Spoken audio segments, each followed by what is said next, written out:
একদা আব্দুল কাদের জিলানী রহমতুল্লাহ আলাই এক ময়দানে দাঁড়িয়ে ওয়াজ নসিহত করছিলেন।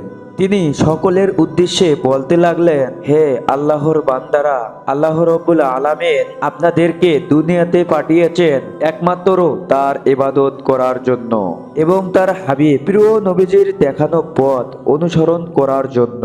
দুনিয়ার অস্থায়ী সুখকে বিসর্জন করতে হবে, তাই কবরের চিন্তায় মগ্ন থাকতে হবে। তোমাদেরকে আল্লাহ রব্বুল আলামিন যে কারণে পাঠিয়েছেন সেই সমস্ত কাজগুলো যথাযথভাবে তোমাদেরকে পালন করতে হবে। তোমরা আল্লাহর পথের মধ্য থেকে ইমানের সহিত সর্বদাই জীবন যাপন করতে হবে। 5 ওয়াক্ত নামাজ সহ তোমাদের ওপর যা যা ফরজ করা হয়েছে তা তোমাদের পক্ষে পালন করতে হবে। সমস্ত পাপাচার ও গুনাহের কাজ থেকে নিজেকে বিরত রাখতে হবে। আর এই সমস্ত কাজগুলো যদি ঠিকভাবে পালন করতে পারো তাহলে পরকালে তোমরা সুখে শান্তিতে বসবাস করতে পারবে। বড় পীরের এই ওয়াজ নসিহত গুলো দূরে বসে একটি সাপরূপী দুষ্ট জিন সব কিছু শুনছিল এবং সাপরূপী দুষ্ট জিনটি মনে মনে চিন্তা করতে লাগলো, এই বড় পীরকে দেখছি অনেক ওয়াজ নসিহত করে এই মানুষদেরকে হেদায়েতের পথে নিয়ে যাবে, আমি তো কখনো তা হতে দেব না। এই বড় পীরকে যে কোনো ভাবে আমাকে পথ ভ্রষ্ট করতে হবে। সাপটি মনে মনে আরো চিন্তা করতে লাগলো, আজ থেকে এই পীরকে আমি সর্বদাই অনুসরণ করব। এই পীর যখন যেখানে যায় না কেন আমি তার পিছু পিছু ফলো করব। যে কোনো ভাবে হোক বড় পীর আব্দুল কাদেরকে মানুষের কাছ থেকে বিরত রাখার চেষ্টা করব।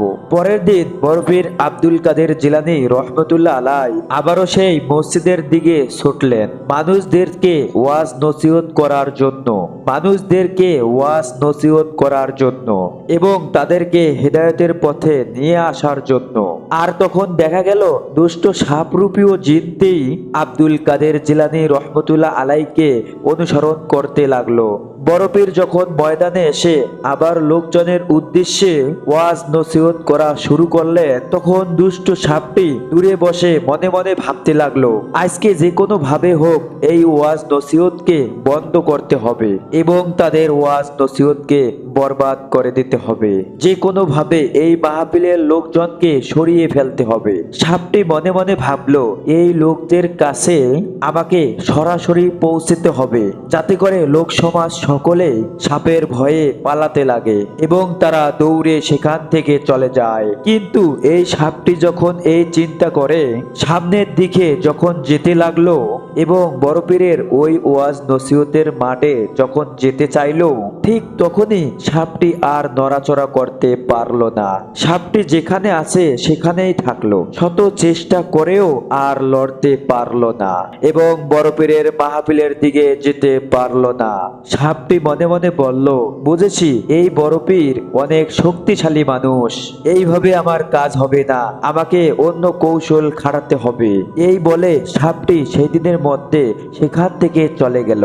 পরের দিন সাপটি ইবলিস শয়তানের কাছে আসলো এবং ইবলিস শয়তানকে লক্ষ্য করে বলতে লাগলো, হে ইবলিস শয়তান, তুমি আমাকে শক্তি দাও।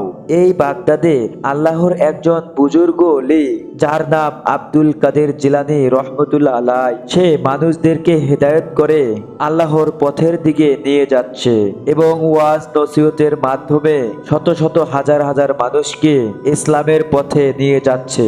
আমি তা কিছুতেই হতে দেব না। আমি এই ব্যক্তিকে পথ ভ্রষ্ট করেই ছাড়বো। এই জন্য আমার যথাযথ শক্তির প্রয়োজন, তুমি আমাকে এখনই শক্তি দাও। ইবলিস শয়তান বলল, হে সাপ, তোমার যত খুশি শক্তি লাগে, যত শক্তি তোমার প্রয়োজন সব শক্তি তোমাকে দিতে আমি প্রস্তুত রয়েছি, কোনো সমস্যা নেই। কিন্তু তুমি যার পিছু লেগেছো, যাকে তুমি পথ ভ্রষ্ট করতে চাচ্ছো, ওনাকে আমি শত চেষ্টা করেও পথ ভ্রষ্ট করতে পারিনি। আমি যেটা ইবলিস শয়তান হয়ে পারিনি, তুমি সামান্য সাপ হয়ে সেটা কিভাবে পারবে? তখন দুষ্ট সাপরূপী জিন বলল, ওস্তাদ, আপনি আমাকে শক্তি দিন। আপনি ওস্তাদ হয়ে যেটা না পেরেছেন আমি শেষ অদৃশ্য হয়ে সেটা করে দেখাবো। আমি আপনাকে কথা দিচ্ছি, যে কোনো ভাবে হোক ওই আল্লাহর ওলিকে আমি পথ ভ্রষ্ট করেই ছাড়বো। সাপের মুখে এই কথা শুনে ইবলিস শয়তান অনেক খুশি হলো। তারপর ইবলিস সাপটিকে শক্তি প্রয়োগ করলো। অতঃপর সাপটি শক্তি নিয়ে ইবলিসের কাছ থেকে চলে গেলেন। এর পরের দিন সাপটি আবার আব্দুল কাদের জিলানী রহমতুল্লাহ আলাইহের ওয়াজ মাহফিলের দিকে আসলো, যেখানে বড় পীর দাঁড়িয়ে ওয়াজ নসিহত করছিলেন এবং তাদেরকে অনেক বুঝাচ্ছিলেন। সাপটি আর তখন চিন্তা না করে বড় পীরের ওয়াজ নসিহতের মাঝখানে ঢুকে পড়ল। সাপটিকে দেখে সমস্ত লোকেরা দৌড়াদৌড়ি করে পালিয়ে গেল এবং সাপটি বড় পীর আব্দুল কাদের জিলানী রহমতুল্লাহ আলাইহের চারপাশে ঘুরতে লাগলো। সাপের এই কার্যক্রম দেখার পরেও বড় পীর একটুও ভয় পেলেন না। তারপর সাপটি বড় পীর সমস্ত শরীরে পেঁচাতে শুরু করলো। তারপর সাপটি লক্ষ্য করলো, নড়ানড়ি করলো না। অতঃপর সাপটি শেষ পর্যন্ত ব্যর্থ হয়ে সেখান থেকে পালিয়ে গেলেন। পরের দিন সাপটি তার গর্তর মধ্যে বসে বসে ভাবতে লাগলো, এত কিছু করার পরেও বড় পীর আব্দুল কাদের জিলানী রহমতুল্লাহ আলাইকে পথ ভ্রষ্ট করা যাচ্ছে না এবং কোনোভাবে তাকে বসে আনা যাচ্ছে না। আমি এখন কি করব? এইদিকে ইবলিস শয়তানকে আমি কথা দিয়েছি যে কোনো ভাবে ওই আল্লাহর ওলিকে আল্লাহর পথ থেকে পথ ভ্রষ্ট করব। না, আমাকে এইভাবে বসে থাকলে চলবে না। আমাকে কোনোভাবে ব্যর্থ হওয়া যাবে না। আমাকে একটা ব্যবস্থা করতেই হবে। এই বলে সাপটি তার গর্ত থেকে বের হয়ে পড়ল। সেই দিন বড় পীর আব্দুল কাদের জিলানী রহমতুল্লাহ আলাই মসজিদে নামাজ অবস্থায় ছিল।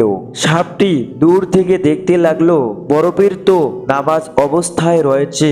সাপটি সেই সুযোগটি কাজে লাগাতে চেয়েছিলেন এবং তা দেরি না করে সাপটি বড় পীর আব্দুল কাদের জিলানী রহমতুল্লাহ আলাইহের সেজ্জার সামনে বসে পড়লেন। সাপটি সেই মাত্র বড় পীরের সেজ্জার জায়গায় বসলো, সেই সময় সাপটির শরীরের মধ্যে সাথে সাথে আগুন ধরে গেল। সাপটি আগুনের তাপ সহ্য করতে না পেরে মসজিদ থেকে দৌড়ে পালিয়ে গেল। পরের দিন আবারও বড় পীর আব্দুল কাদের জিলানী মসজিদে নামাজ পড়ার জন্য আসলো এবং বড় পীর দেখলো সেই জিনটিকে কে যেন বেঁধে রেখেছে। জিনটি বড় পীরকে লক্ষ্য করে বলতে লাগলো, হে আল্লাহর ওলি, আমি আপনার ক্ষতি করছি এটা ভেবে আমার জিনদের মধ্যে অনেক মুরিদ রয়েছে এবং তোমার মুরিদরা আমাকে পেটিয়ে মসজিদের মধ্যে বেঁধে রেখেছে। তখন আল্লাহর ওলি আব্দুল কাদের জিলানী রহমতুল্লাহ আলাই বললেন, হে সাপ, তুমি শত চেষ্টা করেও আমার কোনো ক্ষতি করতে পারোনি, কারণ আমার সাথে আল্লাহ রব্বুল আলামিন আছে। তখন জিনটি বলল, হুজুর, আমি আমার ভুল বুঝতে পেরেছি। আমি বুঝেছি আল্লাহ রব্বুল আলামিন যাকে রক্ষা করে দুনিয়ার কোনো শক্তি নেই যে তার কোনো ক্ষতি করবে। ইয়া আল্লাহর বন্ধু, আমি আমার ভুল বুঝতে পেরে এবং আপনার কাছে আমি অনুতপ্ত, লজ্জিত। আপনি আমাকে দয়া করে ক্ষমা করে দিয়ে। তখন বড় পীর আব্দুল কাদের জিলানী রহমতুল্লাহ আলাইহি বললেন, হে জি, তুমি জেনে রেখো আল্লাহ রব্বুল আলামিন তামাম দুনিয়াকে মানুষ সৃষ্টি করেছে এবং তোমাদের মতো জিনকে সৃষ্টি করেছে। সেই আল্লাহ রব্বুল আলামিনের শক্তির কাছে দুনিয়ার সমস্ত শক্তি তুচ্ছ। আল্লাহ রব্বুল আলামিন যাকে রক্ষা করে দুনিয়ার কারো সাধ্য নেই সেই মানুষের চুল পরিমাণ ক্ষতি করার। তখন জিনটি বলল, হে আল্লাহর প্রিয় বান্দা, আমি না বুঝে আপনার পেছে লেগেছিলাম। আমি আপনাকে আল্লাহর রাস্তায় সরিয়ে পথ ভ্রষ্ট করতে চেয়েছিলাম, কিন্তু আমি ভুলে গিয়েছিলাম আল্লাহ রব্বুল আলামিন যাকে এতটা ভালোবাসে কোনোদিন কারো পক্ষেও তাকে পথ ভ্রষ্ট করার সম্ভব নয়। হুজুর, আমি আমার সমস্ত ভুল বেয়াদবির জন্য আপনার কাছে ক্ষমা চাচ্ছি। হুজুর, আপনি আর দেরি না করে আমাকে কালিমা পড়িয়ে মুসলমান বানিয়ে দিয়ে। তখন বড় পীর আব্দুল কাদের জিলানী রহমতুল্লাহ আলাই সেই জিনটিকে কালিমা পড়িয়ে মুসলমান বানিয়ে দিল। সুবহানাল্লাহ, সুবহানাল্লাহ।